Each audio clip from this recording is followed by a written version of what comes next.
Today I'm gonna show you how to make a homemade spaghetti from scratch. Super simple, it's a weeknight favorite. If you're in a pinch, this is the one. First things first, you wanna get a can of tomatoes. Now I like these Italian San Marzano tomatoes. It's completely up to you if you want to use a blender. I'm gonna throw it in a NutriBullet because this is supposed to be a quick and easy recipe for one of those nights that you just need a knockout dinner.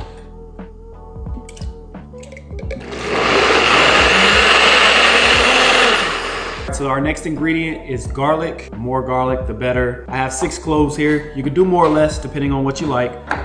We're just gonna chop that up so we can start our sauce. The pan is still cold. We're gonna put our garlic in there. We're gonna add our basil. Pull these stems off, that way it stays flat in the pan. We want as much of that to infuse in the olive oil that we're gonna be adding next.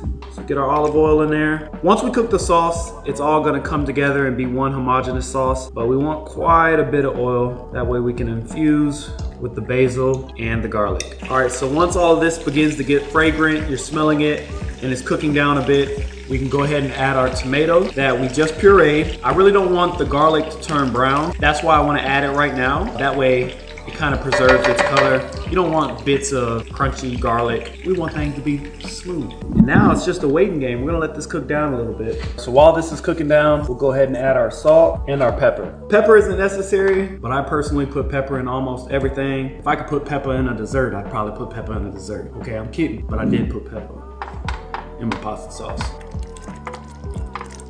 All right, so now it's time to cook our pasta. Cook your pasta to your preferred texture, and we're gonna add that to our sauce. All right, so we're just gonna toss this in our sauce a bit. All right, we're gonna add a little more Parmesan, and that's gonna help the sauce really adhere as it thickens up a bit. We don't want a really super saucy spaghetti. We just kind of want everything to come together as one little dish.